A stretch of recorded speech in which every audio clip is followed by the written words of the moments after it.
All right, guys, we got breaking news out of the FCC. They have green light, whatever, given their approval of deals for T-Mobile. So here's the first thing they approved.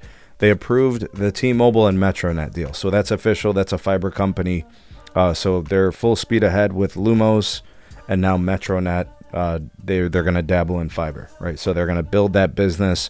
They're going to expand it, hopefully build more and reach more places, and it becomes something really good for their company. Now, the next thing that was approved is the U.S. Cellular acquisition. Now, that one's the big one because the core business of what T-Mobile does is wireless.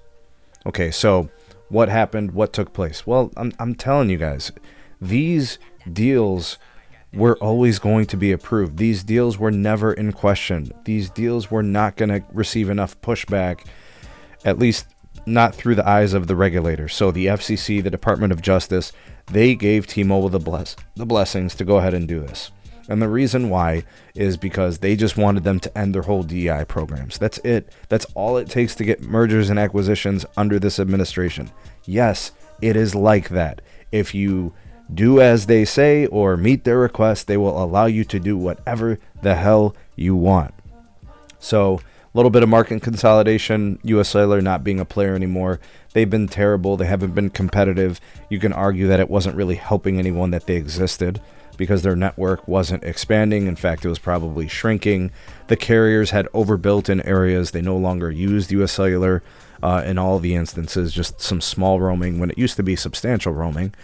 So it is in some ways going to harm, customers because they get one less choice in the places where US Cellular was, but it does make the T-Mobile network better. They get access to tower sites and network assets and spectrum that adds capacity and all those other things.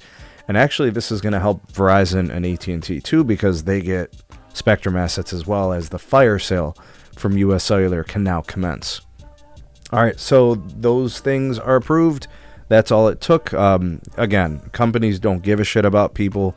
It's really about them getting their needs, right? Or their wants, or whatever their corporate action is. Call a spade a spade. That's what these corporations do. Verizon and the DEI, boom, they got Frontier. See what I mean? And I'm sure, everybody says, Sneed hates T-Mobile and he's always giving them the smoke and he never has smoke for anybody else. These people, you can't get through to stupids. What are you supposed to do? Hashtag stupids. Anyways, let me know what you guys think about this. Drop me some comments, like, share, subscribe, check out some more videos. We'll see you guys soon on the next one.